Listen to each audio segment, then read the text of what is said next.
अलैक्म। जैसा कि मैंने पहले भी एक हफ्ता पहले एक तज्जिया किया था कि नवाज शरीफ की वतन वापसी से पहले कि नवाज शरीफ साहब को जो 2 केसेस है उसमें क्लीन चिट मिल जानी है। अब उसके ऊपर थोड़ा सा रोशनी डालना चाहूँगी। सबसे पहले तो मैं इस बात के ऊपर बात करूँगी कि नवाज शरीफ की वतन वापसी और फिर लोगों के बहुत ज़्यादा उसके ऊपर उम्मीदें थी कि नवाज शरीफ आएंगे, लंदन प्लान होगा कोई मस्जिद की बहाली के लिए और मस्जिद को बदहाली से निकालने के लिए बहुत सारे प्लान होंगे, कोई ऐसा प्रोजेक्ट होगा जिसमें आवाम की बेहतरी होगी, मुल्क कौम की बेहतरी होगी। मगर हुआ कुछ उलट है। क्या रंग बिरंगी आतिशबाजियां करके और बाजीगरी करके कबूतर उड़ाया, एक हाथ पे बिठाया, फिर दूसरा उड़ाया, फिर एक हाथ पे बिठाया, फिर दूसरे बंदे को हेल्पर को पकड़ाया।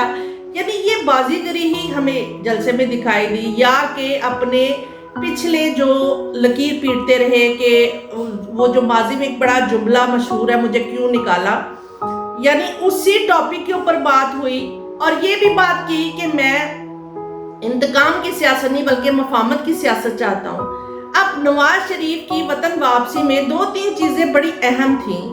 वतन वापसी पे एक तो ये अपने केसेस के लिए अदालत ने जो हुक्मनामा 24 का जारी किया था, 24 अक्टूबर का, वो उसके लिए वो आए थे खसूसी तौर पे।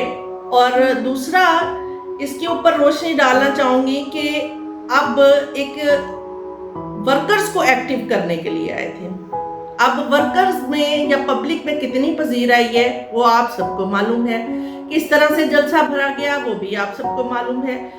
असल में ये पुराने खिलाड़ी नफ्स को जान चुके हैं। हमारी आवाम के पास वक्त इतना है। मैं छोटी सी मिसाल देना चाहूंगी कि आप देखिए कि अगर किसी भी जगह पे कोई हमारी पब्लिक में से, आवाम में से कोई बंदा गुजरा जा रहा है ना, तो ट्रांसफार्मर अगर खराब हो जाता है, सही हो रहा है, तो वो वहां पे आधा घंटा खड़े होके देखना शुरू कर देगा बंदा। अब उसको वो बिल्कुल भूल चुका होगा कि वो किसी अहम काम के लिए भी आया है। तो ये सूरत हाल है जिसकी वजह से हमारी आवाम भी कुछ इसमें थोड़ी सी हिस्सेदार है, जो कि ये इनके साथ प्ले किया जाता है या इनको ट्रक की बत्ती के पीछे लगाया जाता है। अब मैं 2 खबरें आपके सामने रखना चाहूंगी कि एक तो 24 दिसंबर 2018 की खबर है, जो कि एहतसाब अदालत ने साबिक प्राइम मिनिस्टर नवाज शरीफ साहब को अल अजीजिया स्टील मिल रेफरेंस में 7 साल कैद और जुर्माने की सजा सुनाई। ये मैं आपको 24 दिसंबर 2018 की बता रही हूँ। अब कोर्ट के बाहर जब पेशी के लिए गए नवाज शरीफ साहब, वहां पे एक सहाफी को धो डाला कि सिर्फ चोर कहने पे। अब मैं ये भी मुहावरा आप सबको मालूम होगा, चोर चोरी से जाए हेरा फेरी से ना जाए, तो ये गलत बात भी नहीं है। अब इस खबर का आप देखिए कि जैसा कि एक हफ्ता पहले मैंने आपको बताया था कि क्लीन चिट मिल जाएगी नवाज शरीफ साहब को, और वाकई में मिल गई। अब अल अजीजिया रेफरेंस में सजा मुअत्तल करने का तहरीरी हुक्मनामा जारी कर दिया गया। अब 24 दिसंबर 2018 को कोई ठोस शवाहिद इदारों ने देखे तो 7 साल कैद और जुर्माने की सजा सुनाई। अब उसके बाद अचानक से ये हुक्मनामा जारी हुआ।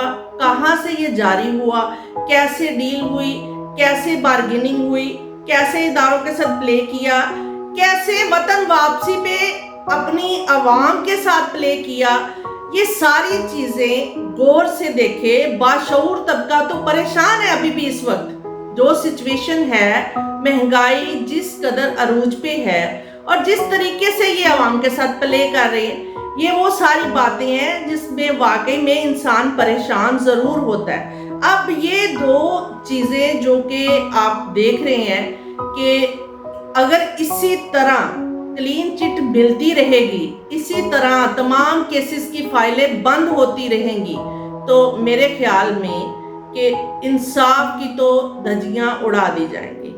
इंसाफ तो बाकी बचा ही नहीं। कानून और इंसाफ सिर्फ गरीब के लिए रह जाएगा और रह चुका है। सिर्फ गरीब के लिए इंसाफ और कानून है। ये जो पॉलिटिकल पर्सनैलिटीज हैं और जो जितने भी नामवर लोग हैं जिनके ऊपर केसेस बनते हैं, उनकी फाइलें बंद भी हो जाती हैं और मनोमट्टी थले दबा भी दी जाती हैं। तो अगर यही दोहरा म्यार रहेगा तो मुल्क कौम मजीद तबाही के दहाने पे चली जाएगी। इसलिए बिला इम्तियाज जब तक किसी मुल्क में इंसाफ नहीं होगा तब तक बेहतरीन नहीं लाई जा सकती। बहुत शुक्रिया।